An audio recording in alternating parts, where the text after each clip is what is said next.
Let's talk some sports, baby.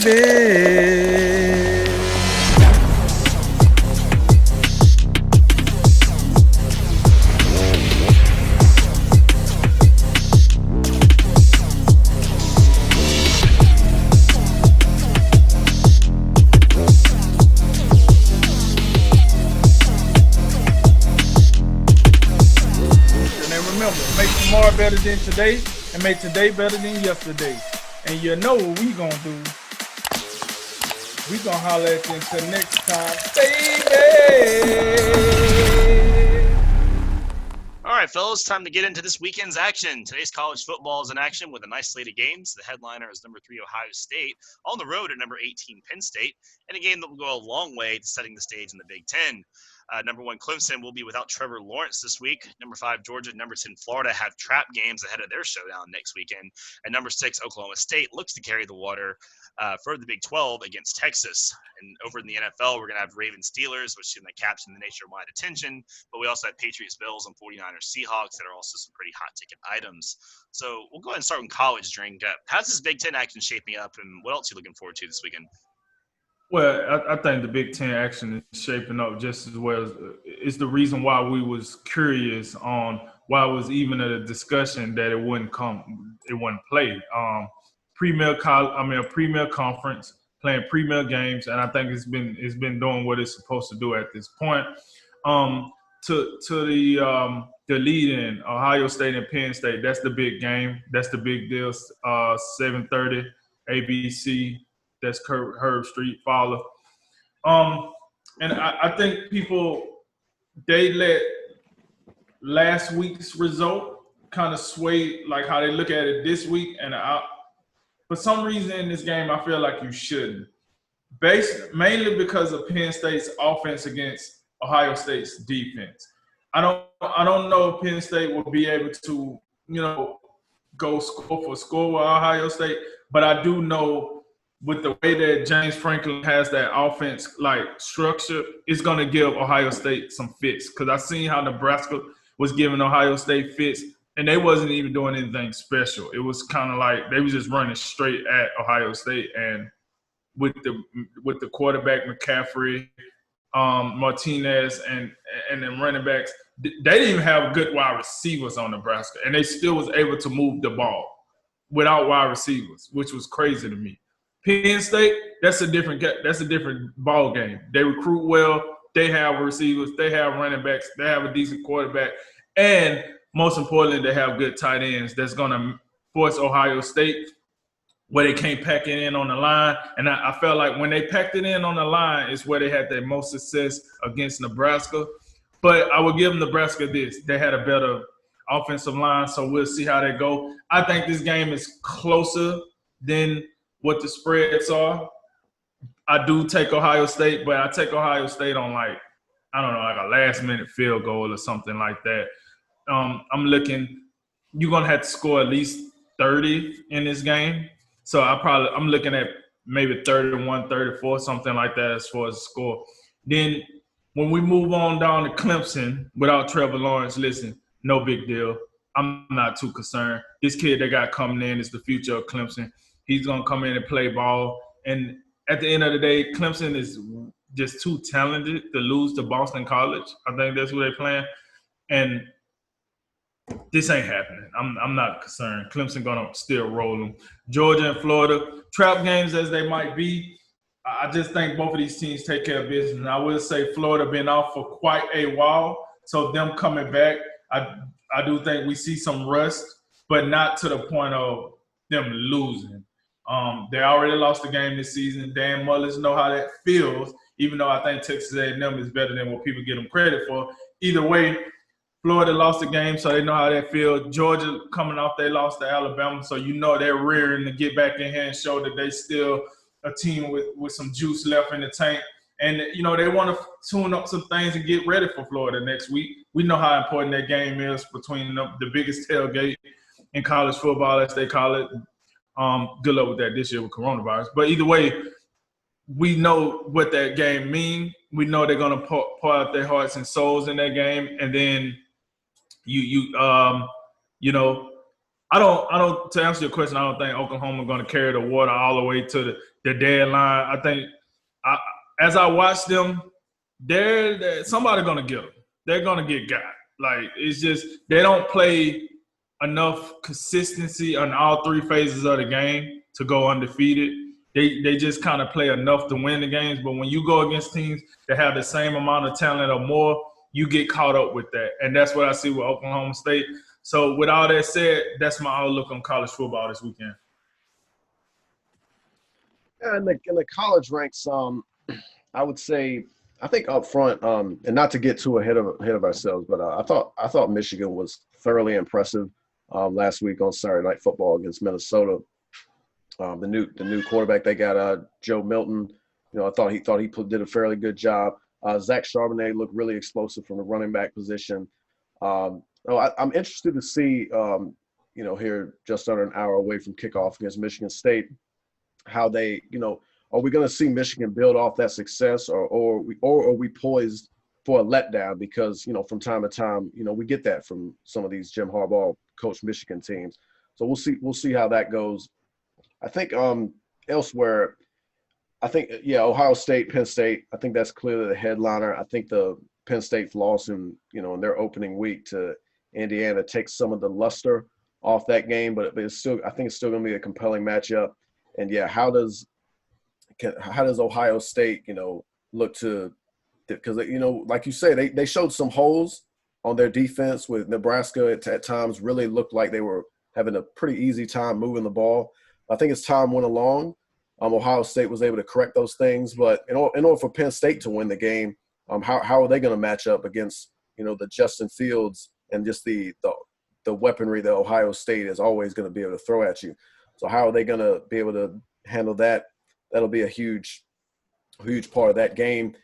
And then the other game I was looking at, obviously Clemson without Trevor Lawrence due to the coronavirus. That's going to be – I think I was just looking at the spread. They're still giving Clemson 25 points against Boston College.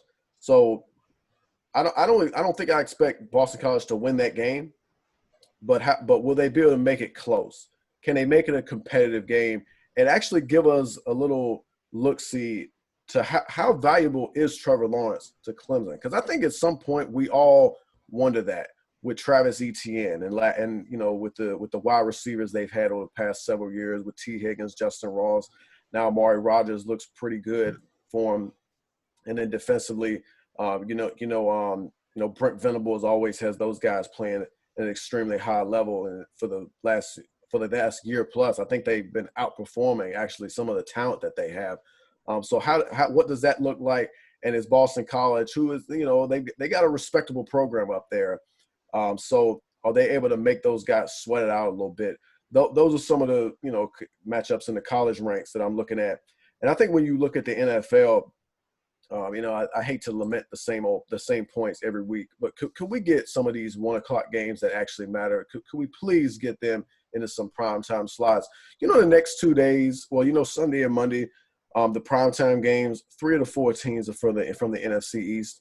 I mean, that's absolutely insulting to the paying public that has to – now you got all these games at 1:00. You got to, in some cases, choose which ones you want to see, and then you get stuck with just – I mean, I get it. I do get the Dallas-Philadelphia matchup. That's going to be compelling because you got to think one of those teams is going to win that division. But, I mean, to be subjected to anything New York football related, whether it's the Giants or the Jets, I mean, that's cruelly unusual punishment at this point, and we shouldn't have to be subjected to that. But that's what we're going to get on Monday night. It's going to be a train wreck. But on the things that matter in one of those 1:00 games that really does matter, I think Pittsburgh and Baltimore, that's going to be fantastic. I think that for me, I think that's the best rivalry in football, and it's just going to be a great matchup. And I'm a little surprised. The spread is at 4.5. Baltimore's way right now. I think that's a bit surprising. I think that's a pick'em game for me. I'm not even sure. I'm not even sure if home field advantage matters due to the restrictions and crowd sizes. So it's going to be interesting. I think the biggest matchup I'm looking for in that game is, Lamar Jackson against that Pittsburgh pass rush. How does he maneuver against that? And are the guys I'm thinking specifically of Stephon Tuitt and Cam Hayward, are they going to be able to get that interior pressure, which really can make any quarterback uncomfortable no matter their mobility?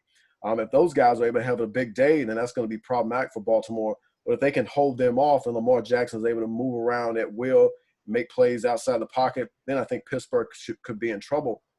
But I think as a whole, it's been a little bit surprising. We haven't seen Baltimore really thoroughly dominate people the way maybe we thought they would. So I think that's one of the things to watch out for in that game. The other two matchups, though, and I think they're covering the lead in San Francisco and Seattle. I think that's going to be a tough game for Seattle based on what we've seen the past couple of weeks from San Francisco. That running game, seemingly no matter who's in the backfield, is starting to really get some traction with all the different things that they can do. And we know Seattle's defense, they've been struggling, and we covered that early in the trade deadline segment. And then San Francisco's defense, we know they're still capable, even though they've lost some pieces, got some guys out. They're still capable of turning up the heat on quarterbacks, making things difficult, even for a guy like Russell Wilson. So I have to see how that plays out. And then Buffalo and New England, I think this is a last stand game for New England already this season. You drop to 2-5, we could be looking at a fire sale from Bill Belichick. But if you win, you maybe that could be a rallying point for the season and get it turned around. Those are the NFL games I'm looking at as well. Yeah, Drink, you want to jump back in on the NFL side of things real quick? Yeah, my bad. I chopped that all up, huh? But listen, just like Jay said, hey, the Ravens and Steelers, listen, that's prime time football. What are we doing here? 1 o'clock, okay, whatever. I guess we're gonna take the Redskins approach and just don't put a lot of effort into it. And then we're looking at the the Bills and the Patriots, right?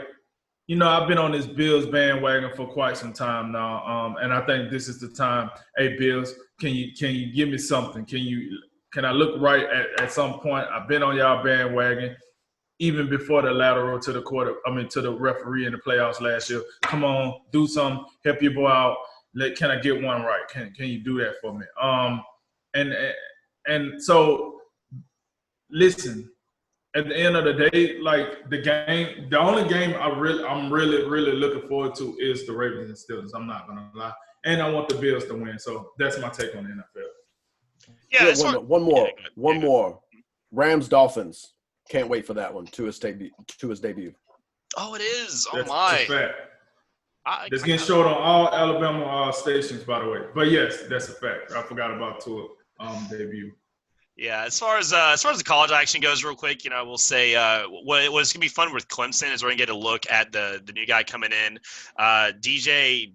I think it's Wayangalele. I think it's how you say it. I'm in the neighborhood, but he was the number 1 overall pro style quarterback, number 10 overall prospect, and in the class he came in at. He's 6'4", 250, runs a 4.7. I mean, throw it out of the stadium. He can throw a mid-90s fastball in baseballs. I guess everyone's a dual sport athlete now. So, I think what's really interesting is obviously Trevor Lawrence out with COVID. Jay, I think when you guys brought it up that we were talking about the potential for how valuable is he, but I think also if Trevor Lawrence can't go, I mean, they have Notre Dame next weekend.